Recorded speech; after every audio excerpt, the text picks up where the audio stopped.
Quiero agradecer de manera muy particular a todas las personas del Instituto que han hecho posible a lo largo de este año, pues que hayáis tenido, yo creo, un año muy satisfactorio. Y por supuesto ya sabéis que estamos siempre mejorando, que cualquier sugerencia, comentario será muy bien recibido de mejora para las próximas ediciones. También estamos en el proceso, obviamente, de facilitar todo el tema de prácticas y de también lo que podamos en el mercado de trabajo. Ahí también, pues cualquier cosa que se os ocurra de mejora en el futuro, a los compañeros que vengan detrás, pues os lo agradecemos. Bueno, vamos a tener una conferencia a cargo del catedrático don Benigno Pendas sobre un tema más actual imposible, porque vamos a hablar de China y vamos a hablar de China desde el punto de vista de la historia de las ideas y desde la confluencia de la tradición y modernidad que están en el núcleo de la identidad china. Yo voy a presentar muy brevemente al profesor Pendas. Como sabéis, es catedrático de Ciencia Política de la Universidad de San Pablo CEU, antes estuvo en la Universidad Complutense, es un discípulo de uno de los grandes, yo diría, más grandes historiadores de las ideas españoles, que fue don Luis Díaz del Corral.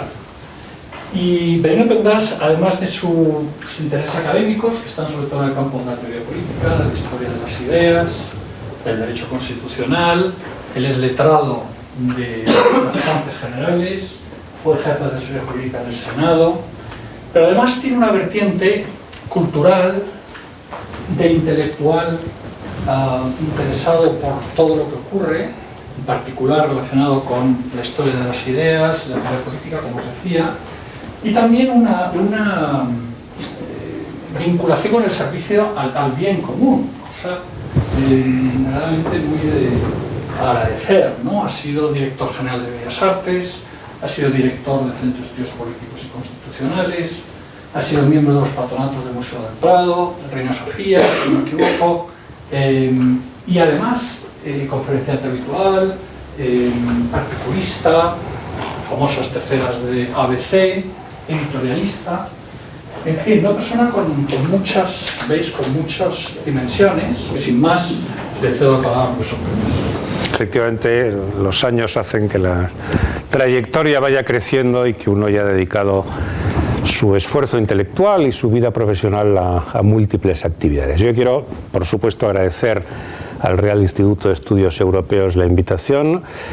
Esta institución es la historia de un éxito que tiene varios nombres propios. En primer lugar, y José María estará de acuerdo conmigo, nuestro querido y admirado Marcelino Oreja, que en definitiva es una de las grandes personalidades de la historia contemporánea de España, ministro de Asuntos Exteriores en la transición, persona muy vinculada, es vicepresidente del patronato de la Fundación CEU San Pablo y, en definitiva, impulsor de esta actividad, que tiene una personalidad decisiva en José María Benedito, que lo dirige con rigor, con espíritu de excelencia y buscando pues siempre efectivamente lo mejor para una institución que está ya muy consolidada y que realmente ofrece, y estoy seguro de que lo habéis comprobado a lo largo de este curso, lo mejor que puede aportar el mundo de las relaciones internacionales visto desde la perspectiva española. Luego, por otra parte, me siento muy cercano a este edificio, ya no esta casa, porque no era el mismo. Aquí estuvo durante años otra faceta del CEU que se llamaba el Colegio Universitario Luis Vives, ¿no?, en el que fui profesor mucho tiempo, pero os confieso que es irreconocible para quien ya hace años que no venía por aquí. Bien, cuando me plantearon la oferta para dictar esta conferencia, barajé varios temas, pero hay algo al que yo vengo dando vueltas desde hace mucho tiempo, que es la necesidad de una comprensión diferente de China. Cuando digo diferente, digo más allá de los parámetros habituales en las relaciones internacionales, en el mundo de la economía, en el mundo de la defensa, de la geoestrategia, etc. Por mi propio oficio intelectual y académico, catedrático dedicado a la historia de las ideas y las formas políticas, me interesa muy especialmente la mentalidad. y la mentalidad explica muchas cosas. Occidente es la mejor prueba de ello, y a lo largo de los próximos minutos voy a tratar de plantearos, junto con algunos datos básicos que sin duda conocéis, 3 o 4 temas de reflexión para que sepamos qué nos espera en un mundo contemporáneo donde China ya no es el futuro, sino es evidentemente el presente, y donde estamos ante, yo suelo decir, ¿no?, ante un Estado, ante un imperio, que es algo muy diferente, una civilización, y no una nación en el sentido europeo de la palabra, y en definitiva el conocimiento de estas claves profundas que tienen mucho que ver con la historia de Europa. Muy a grandes rasgos, y estos datos evidentemente los conocéis, ¿no? Estamos hablando de uno de los países más extensos del mundo, el tercero, con 9.600.000 kilómetros cuadrados, muy lejos de Rusia, de la Federación Rusa, que como también sabéis tiene unos 17 millones de kilómetros cuadrados, 34 veces España, por decirlo en términos significativos. Solo 17 millones de kilómetros cuadrados, y digo solo porque la Unión Soviética eran 22 millones de kilómetros cuadrados, por tanto, en aquel momento histórico tan significativo, pues pierde nada menos que 5 millones de kilómetros cuadrados de territorio. Hace un año hubiera empezado esta conferencia diciendo que es el país más poblado del mundo. Ya no. Parece que los últimos datos indican que ha sido superado por la India.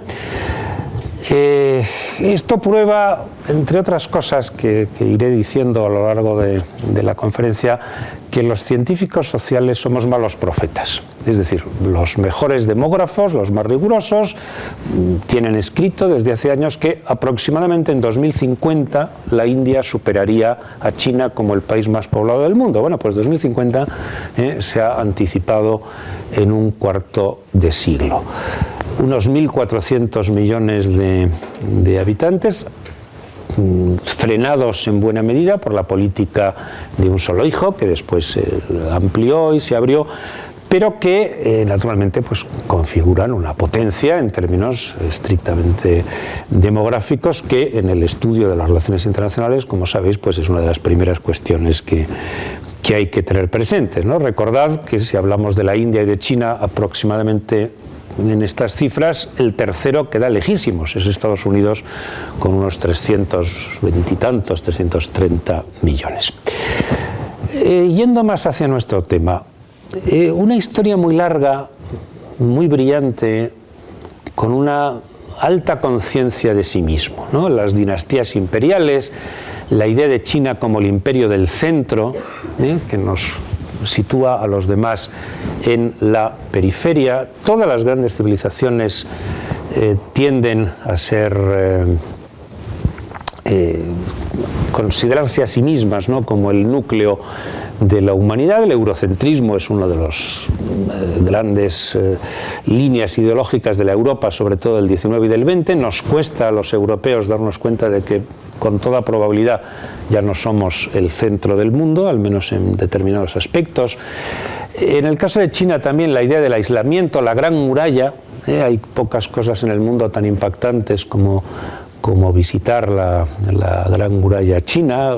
No queda demasiado, pero sí, sobre todo relativamente cerca de Beijing, hay zonas que se pueden visitar y que son extremadamente interesantes.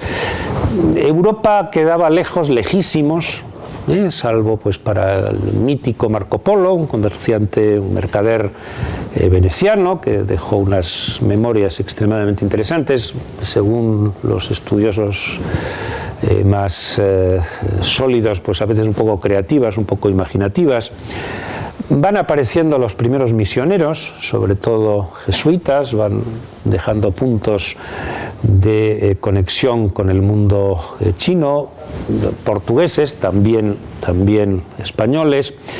Pero el gran momento, digamos, que desde mi punto de vista explica muchas cosas de la historia de China, es la mitad del siglo XIX, la Europa imperial, y muy particularmente la llamada Guerra del Opio, 1842, que termina con un tratado absolutamente inicuo, ¿no? Absolutamente sesgado a favor de los vencedores, los británicos, que es el Tratado de Nankín. Es entonces cuando el Imperio chino cede Hong Kong al Reino Unido y se abren 5 puertos para el comercio, con la peculiaridad de que se establecen barrios exentos de la soberanía china, con sus propias autoridades, sus propios cónsules, sus propios jueces. Bien, en definitiva, al margen de los datos objetivos,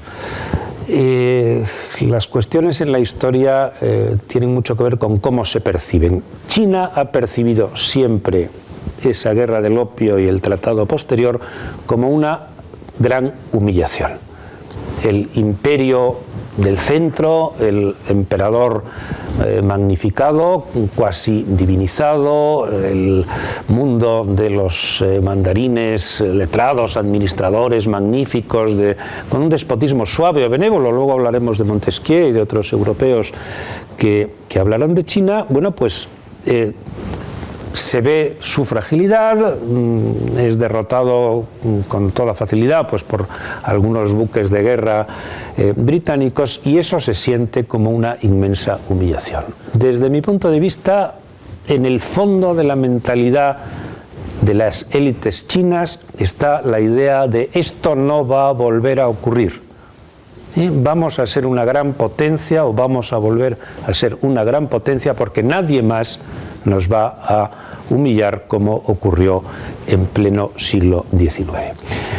Y el imperio cae a primeros del siglo XX, 1911, se instaura la República. Sun Yat-sen sigue siendo un personaje bien visto, digamos, por la historiografía, y luego viene la segunda de las grandes derrotas históricas de China, que se produce ante los vecinos japoneses en la Segunda Guerra Mundial. Japón invade sobre todo una parte de China, el noreste, Manchuria, crea un estado más bien artificial, Manchukuo. La lectura histórica ahí no es muy objetiva, lo que para los japoneses son héroes, para los chinos son criminales de guerra, pero parece, objetivamente hablando, que se producen pues acciones muy violentas contra la sociedad civil, y eso deja de nuevo una huella de dolor, de tristeza y una exigencia de tenemos que recuperar nuestra condición de gran potencia, tenemos que volver a ser un país hegemónico, porque no se puede admitir que se produzca de nuevo estas derrotas. Bien, llega la Segunda Guerra Mundial, hay una guerra civil, el marxismo en una vertiente muy distinta al marxismo clásico, el marxismo al modo chino, ¿no? La revolución que es a la vez nacional y social de Mao Zedong. Nuestros años jóvenes lo llamamos Mao Tse-tung, ¿no? Pero ha cambiado, digamos, la grafía y con ella la lectura. Mao, que ejerció, ahora es difícil de entender, pero ejerció una verdadera dictadura emocional sobre una parte sustancial de las izquierdas europeas, ¿no? Que sentían que el maoísmo pues era una forma humanística nueva, distinta, de crear una sociedad diferente. Mao y los suyos ganan la guerra civil a un nacionalismo, digamos, más clásico, más militar, Chiang Kai-shek, que termina refugiándose en la isla de Taiwán, Formosa la llamaban los portugueses, y ese es el origen de esa cuestión de la que luego hablaremos al menos muy brevemente, porque sigue siendo para China una cuestión absolutamente intocable. Es decir, si hay un tema de política exterior en el que no se puede ni siquiera mencionar la posibilidad de admitir que Taiwán sea un Estado independiente, sea algo diferente a China, es precisamente esta materia. Bien, ese maoísmo, que fue un modelo para la izquierda occidental, tiene una deriva terriblemente autoritaria, la llamada revolución cultural, el gran salto adelante. Hoy día hay ya muchos estudios rigurosos por parte de historiadores. Produce una gran miseria, produce hambruna, produce una destrucción enorme de la sociedad. ¿La entendemos bien? Aquí va una de mis primeras preguntas o dudas, ¿no? Hay un autor, Colin Thorne, bueno, autor de libros que están a medias entre la divulgación y el buen estilo histórico, que dice algo muy cierto, ¿no? Que no se puede entender China en inglés o en español o en francés, ¿no? Los que no sabemos chino, que somos la inmensa mayoría, sospecho, pues nos cuesta trabajo entender las claves profundas de su mentalidad. Por cierto, yo suelo decir a mis alumnos, que tienen pues la edad de ustedes aproximadamente, que si yo tuviera esa edad aprendería chino. Creo que sería una magnífica inversión, y debo decir que alguna alumna pues me hizo caso y hoy día es profesora iba a decir la Universidad de Pekín. En Pekín puede haber 500 universidades, en una buena Universidad de Pekín, donde me invitó a dictar una conferencia, y tuve la ocasión de viajar durante más de un mes por China. Eso no es más que la corteza, pero bueno, algo puede percibir uno de aquella realidad sociológica. Esto es puramente anecdótico, pero para que vean las distintas magnitudes con que allí se mueven, pues mi alumna, cuando íbamos en el taxi, me dijo, bueno, hoy no va a haber mucha gente porque no sé qué fiesta había. Dice, pero ¿cuántos va a haber? No sé, 400, 500, ¿no? Es decir, que me consideraba que era poca gente en una conferencia, porque claro, las magnitudes con las que se mueve el mundo demográfico en China son muy grandes. El sistema pierde su legitimidad en 1989, año en el que pasan muchas cosas, como saben, en la matanza de Tiananmen, la gran plaza central de Beijing, y a partir de ahí, digamos, el modelo cambia decisivamente. El desaparecido Mao, exterminados políticamente su mujer y sus colaboradores, lo que se llamó la banda de los cuatro, pues empieza un sistema que no nos es fácil de definir desde el punto de vista de las formas políticas, pero que podría llamarse de capitalismo autoritario. El personaje clave, sin duda, es Deng Xiaoping. Saben ustedes que la prensa occidental, tratando de ser ingeniosa, lo llamaba Deng Shopping, porque el verdadero objetivo no era la ideología, ¿no?, sino el comercio, la compraventa, la capacidad, digamos, para hacer negocios. Y desde entonces China ha seguido ese camino. Y luego les haré una reflexión precisamente desde la historia de las ideas sobre este punto. Hoy día estamos ante la segunda potencia del mundo, desafía a Estados Unidos, lo desafía, tiene posibilidades a corto plazo de conseguir la hegemonía. Yo diría que no, pero luego les cuento también una anécdota que repito mucho sobre los malos profetas que somos los científicos sociales, ¿no? Los datos, por supuesto, deben ser actualizados, pero en fin, en alguna de mis notas pues tengo que aproximadamente el 60% de los teléfonos móviles del mundo se producen en China, 1/3 de los ordenadores. Es muy conocidas las inversiones de China en África y cada vez más en América Latina. El gran proyecto de la nueva ruta de la seda, que es una forma, digamos, pacífica de trasladar el comercio hacia Occidente. Y luego lo que el viajero estudioso, lo que el viajero que, digamos, contempla la realidad con la perspectiva de un intelectual percibe inmediatamente, es el terrible contraste. El terrible contraste. Es decir, son sociedades duales. En Occidente no estamos acostumbrados a ello, es decir, nuestras sociedades, para bien o para mal, son sociedades básicamente de clases medias. Evidentemente no falta, por desgracia, la pobreza, evidentemente también hay ricos muy ricos, pero la impresión general que le produce al viajero, Madrid, París, Roma, Londres, cualquier ciudad americana en general, pues es la impresión de una sociedad de clases medias.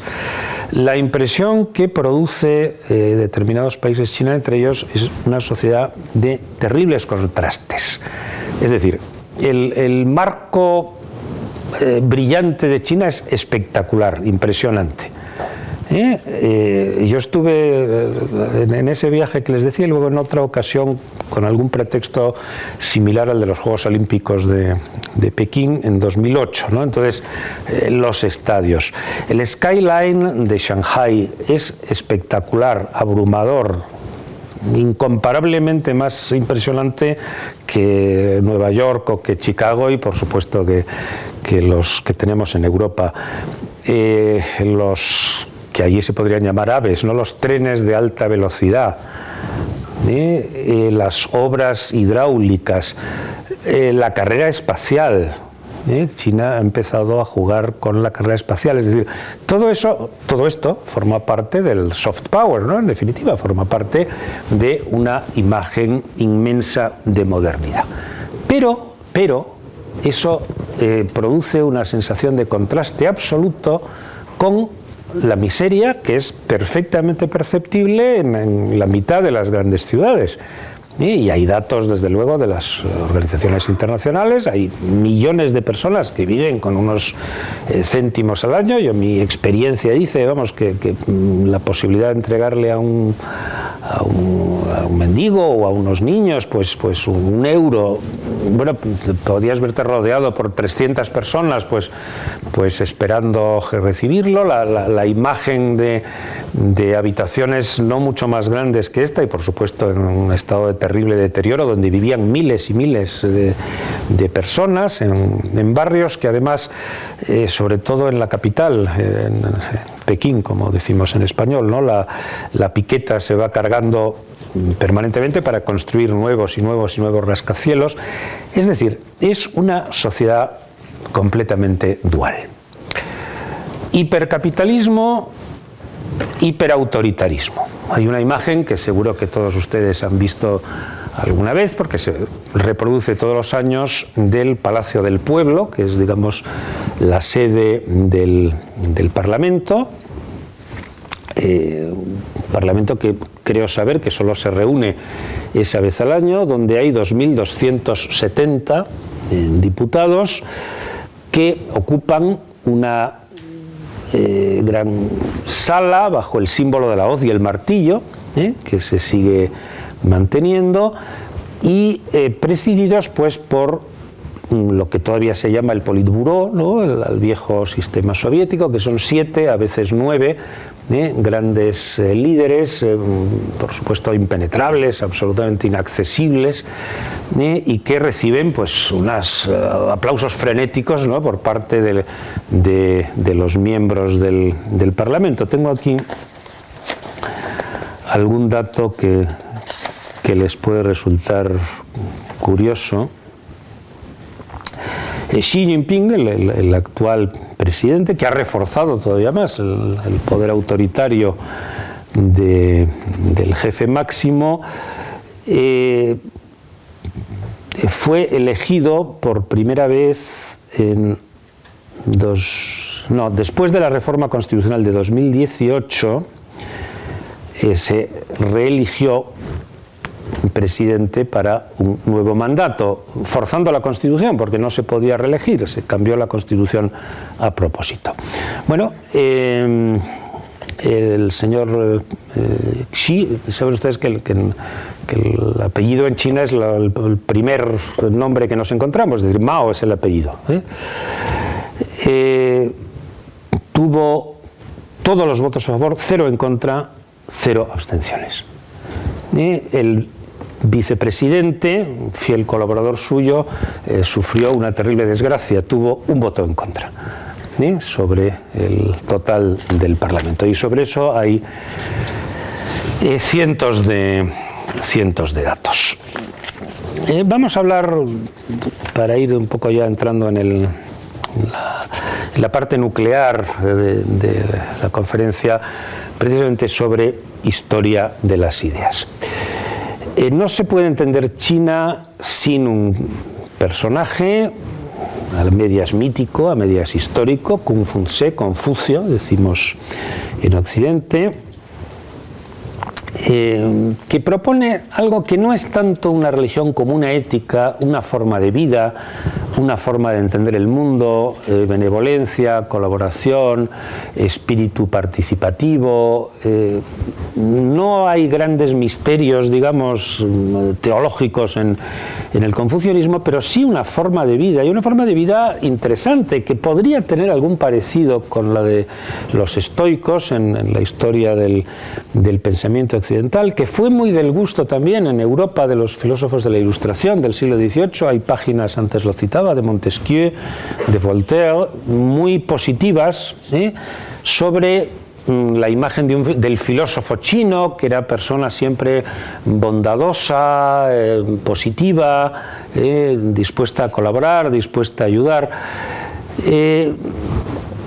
Ritos ancestrales, rectitud, congruencia, benevolencia, pero siempre, insisto, un orden moral y no necesariamente una religión trascendente. Y siempre en busca de la armonía social. El confucianismo es, en su raíz, profundamente conservador.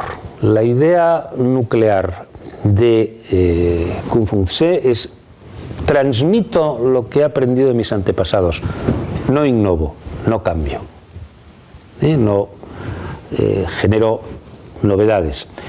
Si se fijan ustedes, es exactamente lo contrario de la historia de Occidente, que está marcada por la idea de progreso, que, bueno, pues en definitiva concibe el cristianismo, concibe la historia pues como algo parecido a una película, ¿no?, que tiene un principio y tendrá un final, y que está constituida pues por sucesivos pasos irreversibles que nunca más se volverán a repetir y que conduce siempre en la misma dirección.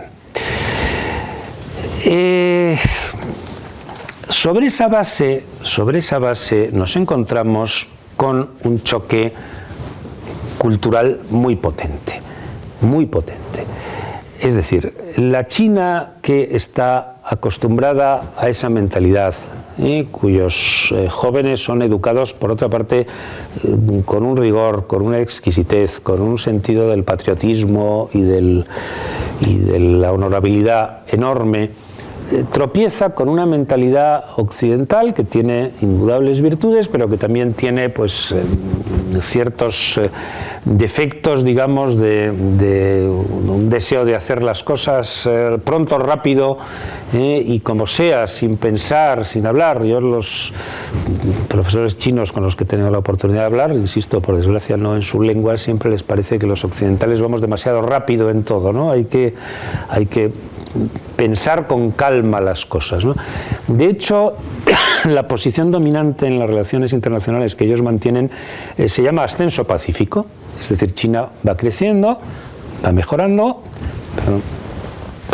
pero primero no es agresiva y segundo hay tiempo.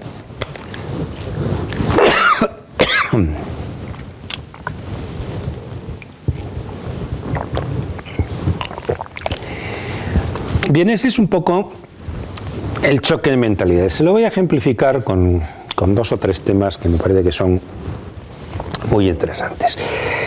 En el espíritu del confucianismo hay una vieja idea, que es que un día llegará una religión de Occidente y tratará de conquistarnos, como suele ir acompañado de una mentalidad en cierto modo escéptica, en cierto modo estoica, ¿no? Se lo decía antes, de falta a veces de espíritu combativo, y eso es por lo que explican ellos muchas veces la derrota ante Occidente, la derrota ante Japón. Bueno, muchos de ellos dicen, y esa religión nos va a conquistar, esa religión que viene de Occidente va a conquistar nuestra mentalidad. Bueno, si se fijan ustedes, esa religión no era el cristianismo, a pesar del esfuerzo, en fin, benemérito y formidable, ¿no?, de los jesuitas, muchos misioneros jesuitas. Hay una escena que merece la pena ver, Macao, que es, como saben, antigua colonia portuguesa, que está en el sur, que tiene la peculiaridad de que allí se permite el juego a gran escala, es decir, es un gigantesco casino. Cuando el juego como tal, los juegos de azar, están oficialmente prohibidos en el conjunto de la República Popular, hay una catedral de la que solo queda el cascarón, es decir, se ha derrumbado por dentro y, digamos, solo se ve el vacío del antiguo edificio religioso.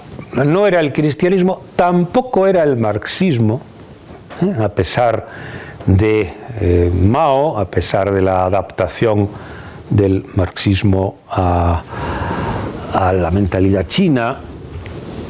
¿Cuál era esa religión? Pues yo he llegado a la conclusión de que era una pseudo religión, que es la idea de orden y progreso, el positivismo, la idea de Augusto Comte, Saint-Simon, la mentalidad politécnica del siglo XIX, es decir, la mentalidad de la eficacia, de la ingeniería, del progreso científico y económico, sin grandes debates ideológicos, sin grandes motivos, digamos, de discusión teórica, pero siempre, digamos, buscando el beneficio, el progreso económico, el ir ocupando posiciones. Si yo tuviera que decir cuál ha sido esa religión, entre comillas, por supuesto, que venía de Occidente y que iba a conquistar China, con toda probabilidad les diría que es esa mentalidad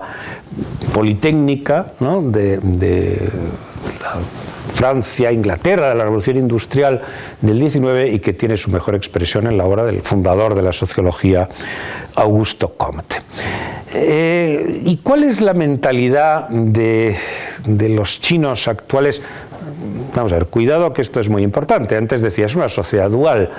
Vamos a suponer, naturalmente las cifras son imaginarias, si hay 1.400 millones de personas, vamos a suponer, y los expertos dicen que es una cifra exagerada, que 400 millones, más bien 300, vivan como nosotros. Bien, desde el punto de vista de su capacidad económica, de su desarrollo social y cultural. Quedan otros 1.000 millones, muy particularmente en el campo y desde luego en la periferia, en los suburbios de las grandes ciudades, que viven pues más cerca de la Edad Media europea que del siglo XXI. Pero en ese 300 millones, dense ustedes cuenta, estamos hablando de más de 6 veces el número de españoles, ¿no? ¿Cuál es su espíritu? Quien mejor los conoce, algunos analistas que lo han analizado con sutileza, dicen que es un cierto hedonismo teñido de nihilismo.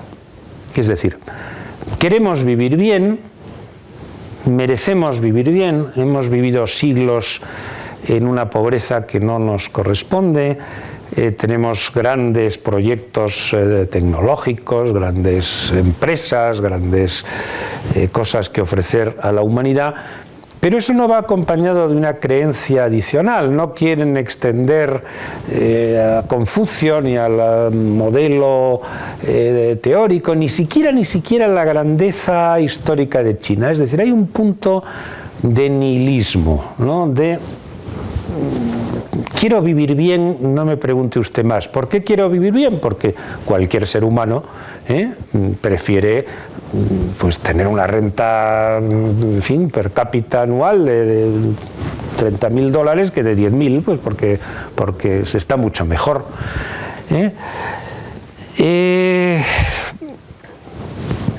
Es una sociedad también que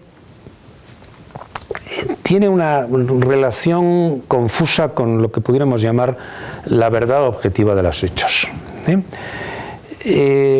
Es decir, está tan acostumbrada, son tantos siglos de un poder que transmite ideas, creencias, formas de ser, formas de actuar, que todo depende mucho del poder. No solo es propaganda en el sentido occidental, es que la palabra del gobernante tiene un valor cuasi religioso, ¿no?, para la mentalidad del chino. Y no estoy hablando, insisto, del que sigue, en fin, arando con un buey y con instrumentos propios de la prehistoria, ¿no?, sino del chino que maneja, como nosotros, el último modelo de teléfono móvil o de ordenador, y que por supuesto viaja por Occidente y que tiene una brillante carrera como ingeniero y que cada vez está conquistando mejores posiciones en las empresas multinacionales. Pero le falta un punto de deseo de libertad, y ahora voy a algo que sí que me interesa recalcar. Pero en fin, la anécdota es la siguiente. Sin duda han visto ustedes, y si no lo han visto, pues merece la pena buscarlo ahora en Google, porque son realmente impresionantes, los famosos guerreros de terracota, ¿no? Los guerreros de terracota pues se encontraron en una excavación hace muchos años, proceden de épocas extremadamente pretéritas, son interesantísimos. Me falla la memoria en cuanto al nombre de la ciudad en la que está su sede principal, con un museo construido por la UNESCO.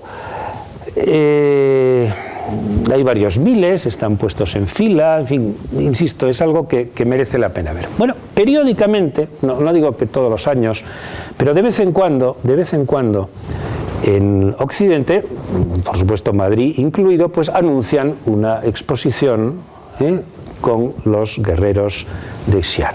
Dice, pues hemos traído 200 guerreros. Bueno,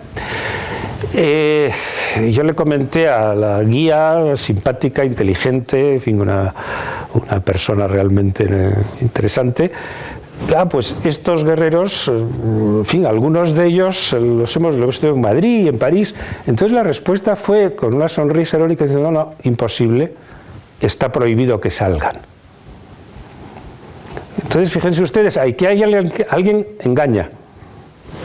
O el que organiza la exposición en Madrid te dice que son originales y lo que ha hecho es una copia, o les engañan a ellos diciendo que no pueden salir, pero en cambio los exportan pues a cambio de una cantidad de... no sé si entienden ustedes el juego intelectual que eso supone, ¿no? Es decir, y yo me quedé muy convencido, y no hubo manera de convencerle. Dije, no, con toda certeza, yo los he visto en Madrid, en Londres, en París. No, se equivoca usted completamente, no. Está completamente prohibido que salgan del territorio de China. Bueno, vamos a hacer, ya casi para terminar, un juego intelectual, ¿no? Un juego intelectual que creo que tiene mucho que ver con el futuro, no ya solo de China, sino también de la democracia occidental. Seguro que a lo largo de las clases del máster pues han tenido ustedes la ocasión de hablar mucho sobre el mal momento que viven las democracias, ¿no? Y yo creo que siempre se exagera un poco ese mal momento, pero qué duda cabe que en fin, nos empezamos a encontrar con un mundo donde ni el Estado de Derecho, ni los sistemas democráticos, ni la clase política goza de la confianza de los ciudadanos. En fin, es un mundo un poco distinto. Para mi generación, para nuestra generación, ¿no? Pues precisamente porque aquí no la teníamos, pues la democracia constitucional sigue siendo la única forma civilizada de vivir políticamente, ¿no? Pero cada vez hay más críticas, cada vez hay más en fin, planteamientos que ponen en cuestión la validez de la democracia. No es mi caso en absoluto, es decir, creo que no hay ninguna forma legítima de gobierno a estas alturas del siglo XXI más que la democracia constitucional, con sus elementos característicos, pues la soberanía de los ciudadanos, el gobierno que depende de la confianza de los ciudadanos, las instituciones representativas, los partidos, la división de poderes, etcétera. Bueno, fíjense ustedes en este dato. Desde al menos las revoluciones inglesas del siglo XVII, sobre todo la Glorious Revolution, desde finales del XVII, hay un fenómeno que se produce con una coherencia implacable.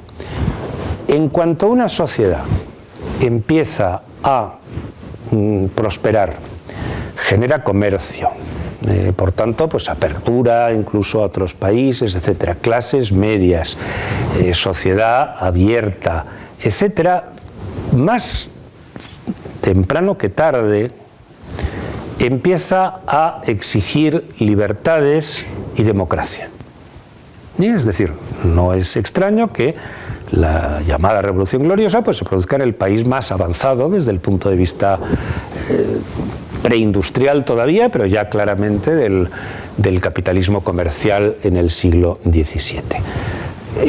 Los sistemas constitucionales nacen a finales del XVIII en los Estados Unidos de América, en Francia, y siempre hasta hoy sociedades, ya digo, que se modernizan, que empiezan a adoptar pautas y parámetros de vida cultural modernos, acaban exigiendo libertad y democracia.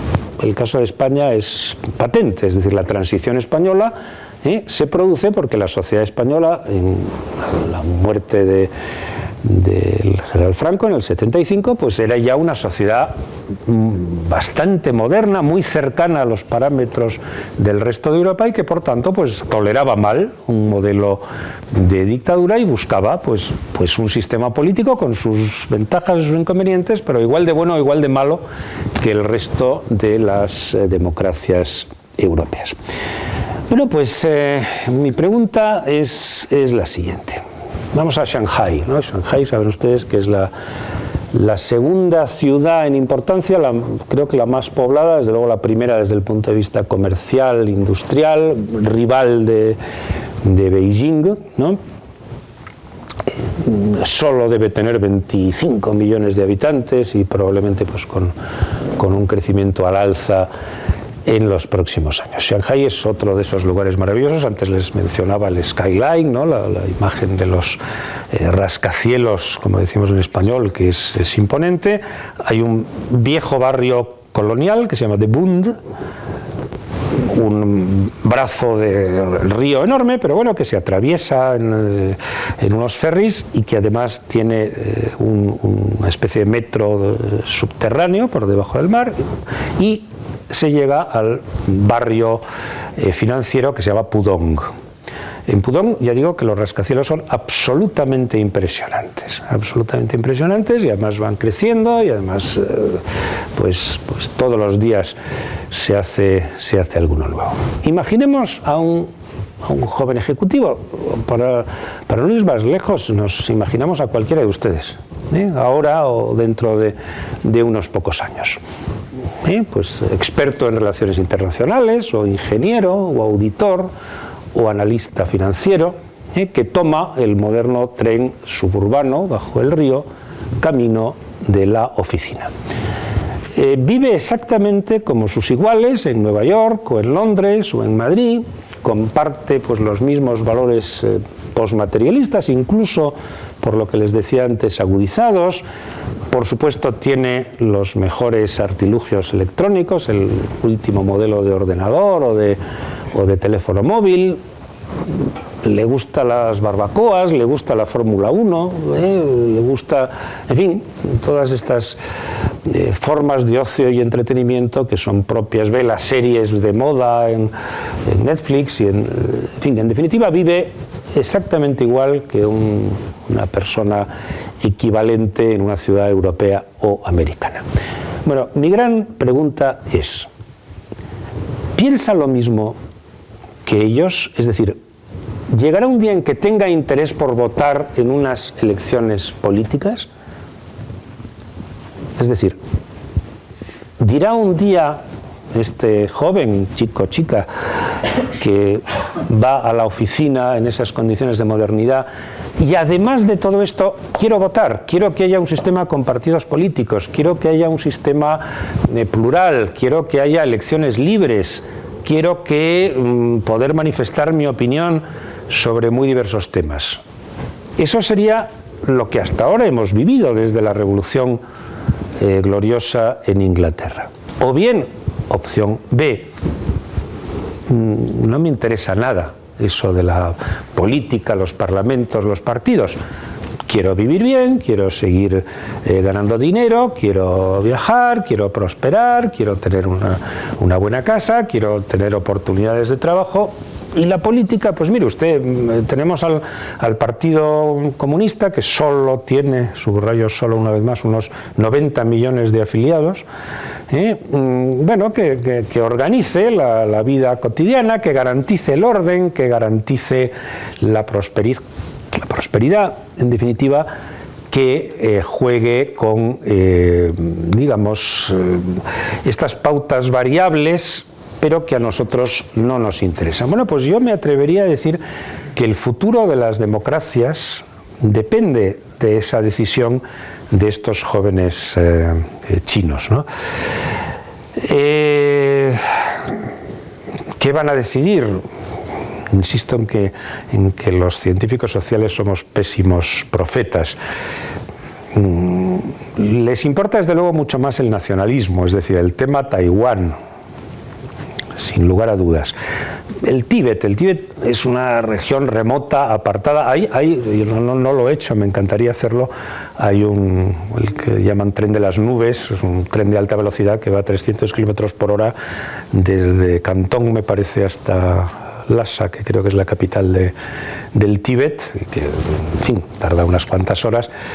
Pero el Tíbet es una región lejana, apartada, con otra mentalidad, es budista, ¿no? No tiene nada que ver con el núcleo esencial del mundo chino. Tiene un problema con los uigures, que son, digamos, primos hermanos de los turcos, islamistas. El régimen oficial acusa a los uigures de terrorismo, que es lo que suele hacerse en esos casos, y de vez en cuando hay un terrorismo, es verdad que de baja intensidad en esa región, que es muy importante porque está justo en mitad de la ruta de la seda. Está el tema Hong Kong, el gran éxito, la gran digamos, satisfacción moral de las élites chinas fue la recuperación de Hong Kong. Ahora hemos humillado nosotros al viejo imperio británico. El gobernador de Hong Kong se tuvo que ir muy dignamente, pero arriando la bandera y dejando Hong Kong en el lugar que le pertenece, en su lugar natural. Como saben ustedes, se firmó un convenio de un país, dos sistemas, pero no se está cumpliendo, de ahí la revolución llamada de los paraguas, pero que no tiene nada que hacer, es decir, el peso inmenso de la República Popular sobre los, no sé qué puede tener Hong Kong, 7, 8 millones de habitantes, es implacable. Quiere islas en el mar de China, en su zona, digamos, que considera como su propio patio trasero, ¿no? Hay una pelea muy tensa con Japón sobre unas islas que se llaman, creo que Sudoku en japonés y no sé muy bien en chino, que unos consideran japonesas y otros chinos y que están prácticamente sin habitar, aunque la zona es muy importante también por razones energéticas. Parece ser que no todo es, digamos, política de prestigio, ¿no?, o de reputación, sino que también hay temas energéticos. Tiene problemas precisamente en islas con Filipinas, con Vietnam, con algunos otros países de la zona. Al final el objetivo seguramente es controlar el estrecho de Malaca, que es por donde pasa, digamos, ahora mismo pues la parte nuclear del comercio mundial. Bien, todo eso me lleva, les decía, a la conclusión. ¿Qué cabe esperar del futuro? Les voy a responder y les voy a decepcionar, no lo sé. Que China está ahí ya, que no es una hipótesis, sino una realidad, es una evidencia. Que cuando dos grandes potencias compiten porque una de ellas va adquiriendo mucha fuerza, acaban en confrontación, también es cierto. Se ha puesto de moda hace unos años un libro de un politólogo norteamericano que se llama La trampa de Tucídides. Bueno, efectivamente el famoso libro de Tucídides empieza así, pero bueno, los demás también hemos leído a Tucídides, ¿no? Y no nos descubre nada nuevo, ¿no? Efectivamente la guerra del Peloponeso empieza porque Esparta empieza a coger demasiada fuerza y entonces Atenas llega un día que dice pues hay que pararles a tiempo. No les pararon a tiempo. La guerra del Peloponeso la ganó, como saben ustedes, Esparta, que desde un punto de vista cultural y humano era mucho menos atractivo que Atenas. Y termino con la anécdota que les llevo un rato prometiendo. Por supuesto han oído ustedes hablar de Raymond Aron, ¿no? el mejor analista de la Guerra Fría, el estudioso, digamos, más profundo del mundo soviético durante los años 50, 60, autor de libros que todavía siguen siendo absolutamente fundamentales, ¿no? para comprender ese periodo de la historia de Europa, digamos, entre el 45 y el 80, ¿no? El mundo de la Guerra Fría y sobre todo pues el mundo complejísimo de la Unión Soviética. El último libro publicado, que no es un libro, es un conjunto de entrevistas y de pequeños artículos, pero ya estaba un poco mayor, de Aron, lleva por título Los últimos años del siglo. Estamos hablando quizá del año 82, 83, a lo mejor incluso 84. Un periodista le hace una entrevista y le dice, pues profesor, maestro Aron, usted que es la persona que más sabe en el mundo sobre el tema soviético, etcétera, ¿por qué no escribe un libro y nos ilustra sobre qué va a ocurrir en Rusia soviética en los próximos tiempos? ¿Qué va a suceder? ¿Cuáles son las líneas en las que se va a desarrollar aquel gran país? Y la respuesta de Aron es: ¿para qué en la Unión Soviética no va a ocurrir nada en los próximos 50 años? Estamos hablando del año 83. Como saben ustedes, el 9 de noviembre del 89 cae, que es una forma de hablar, el muro de Berlín, se desploma el mundo soviético. Quiere decir que si el más sabio de los estudiosos de las relaciones internacionales de la época, muy pocos años antes, fue incapaz de prever qué iba a ocurrir en la Unión Soviética, pues los que evidentemente no somos igual de sabios y además no conocemos China, entre otras razones, insisto, porque sin la lengua, sin el chino mandarín, que por cierto es el que hablan, China tiene una peculiaridad, son 1.400 millones, pero 1.300 son de la misma etnia, Han, y todos hablan el chino mandarín, por tanto no tienen problemas, digamos, territoriales, salvo esos que les he mencionado. Pero en todo caso es un mundo apasionante que yo espero que haberles abierto alguna expectativa de interés. Hay muy buenos libros sobre ello y estoy seguro de que les va a interesar en el futuro y en todo caso forma parte desde luego del mundo en el que ustedes van a vivir y trabajar. Muchísimas gracias por la invitación y hasta muy pronto.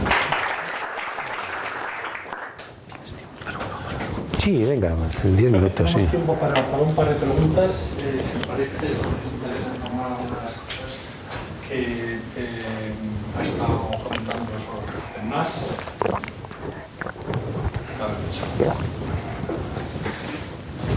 Sí. Bueno, yo has comentado que después del siglo de la humillación que llaman ellos, bueno, pues la sociedad china de alguna forma se metió en la cabeza que esto no iba a volver a ocurrir, que se iban a convertir en una potencia. Si la guerra civil china no hubiese sido frenada por la Segunda Guerra Mundial y el Kuomintang, que parecía que iba a salir, que iba a vencer a los comunistas, esto hubiese sido del mismo modo, es decir, salvando las diferencias lógicamente, pero esta idea venía de ambos lados. Vamos a ver, planteas eso que los historiadores llaman historia contrafactual, ¿no? Es decir, ¿qué hubiera pasado si, ¿no? ¿Qué hubiera pasado si Cartago hubiera derrotado a Roma, pongamos por caso, ¿no? Si la guerra mundial la hubieran ganado los alemanes y no los aliados, ¿no? Por tanto, no se puede saber. Yo creo que es algo tan profundamente arraigado en el alma china que esa idea de hay que recuperar el honor, que además es un valor profundamente arraigado en su mentalidad, se hubiera producido igual. Si te fijas, incluso, vamos a ver, en teoría es más fácil para un marxista, incluso tipo Mao y su gente, prescindir del elemento nacionalista que para el otro bloque, el Kuomintang, efectivamente, pues era un nacionalismo puro y duro, de rasgos militares, etcétera, que tiene pues en las esencias nacionales uno de sus señas de identidad, ¿no? Por tanto, yo me atrevo a decir que eso no hubiera cambiado mucho, probablemente se hubiera manifestado de otra manera, incluso a lo mejor más agresiva, pero formaba parte con demasiada insistencia del espíritu de la época. Fue terriblemente humillante, es decir, considerarse el imperio del centro, tener al emperador magnificado como un dios o semidios, un sistema que además, insisto, era objeto de muchos elogios. Bueno, era una especie de despotismo ilustrado, ¿no? a la europea. Y ver que aquello era tan frágil que realmente pues apenas unos buques y unos soldados pues probablemente bastante agresivos y poco refinados pues eran capaces de conquistar con mucha facilidad territorios y de imponer unos tratados muy desiguales, les llega al fondo del corazón, ¿no? Mi impresión es que hubiera sido lo mismo. ¿Y otra pregunta? Acabaríamos. Sí. Teniendo en cuenta lo que ha comentado de este ascenso pacífico de China, ¿prevé una reacción menos pacífica ante el pacto AUKUS y el fallido intento de China de haber hecho un contrapeso intentando entrar en el TTP-11? Mira, vamos a ver, una vez más me pides previsiones, ¿no? Y por tanto en el fondo profecías. Vamos a ver, yo tengo muy buena impresión de China, o sea, y por tanto la primera buena impresión que tengo es que es gente muy inteligente, muy pragmática, y que los líderes, en el sentido amplio de la palabra, no solo el principal, sino pues las clases dirigentes chinas son gente con buena formación y con rigor. No creo que estén en un planteamiento, digamos, agresivo, porque saben que no les conviene. Es decir, su mejor diplomacia en este momento sigue siendo hacer valer el peso demográfico, el peso económico. Como habréis estudiado, les va tan mal ahora que ya solo crecen al 6 o al 7%, ¿no? Poquito, pero claro, crecían al 10 o al 12%, ¿no? La búsqueda de materias primas en países donde se pueden instalar sin ningún problema. África es un caso cada vez más patente, América Latina cada vez más. Por tanto, es decir, saben que el juego de las relaciones internacionales en el fondo es un juego de ensayo y error, ¿no? Pues bueno, busco esta opción, si falla, en lugar de enfadarme, lo que hago es dar un rodeo y buscar la misma solución. Mi intuición me dice que no tienen en este momento ningún interés por una confrontación, y mucho menos militar, con Estados Unidos y con Occidente, entre otras cosas porque saben que no están a la altura de ese terreno. Es decir, por supuesto que ha mejorado muchísimo la fuerza, pero dicen los especialistas, que yo no lo soy, que la potencia militar de los Estados Unidos, con todo, sigue siendo muy, muy superior. Pero en todo caso, en fin, Dios nos guarde de una debacle de ese tipo. Y una pequeña duda, es decir, ¿puede ocurrir un día algo parecido a Sarajevo? Es decir, ¿puede haber un pretexto, un asesinato, un choque entre un buque estadounidense y uno chino, o entre uno japonés y uno chino en torno a las islas? Alguien lanza una bomba fuera de lugar, y eso desencadenar un proceso que luego resulta imparable. Podría ser, pero a mí una de las cosas que me tranquiliza en cierto modo de China es que mi impresión es que tiene una clase dirigente muy sensata, y eso es algo inteligente, y no se puede decir de todas partes.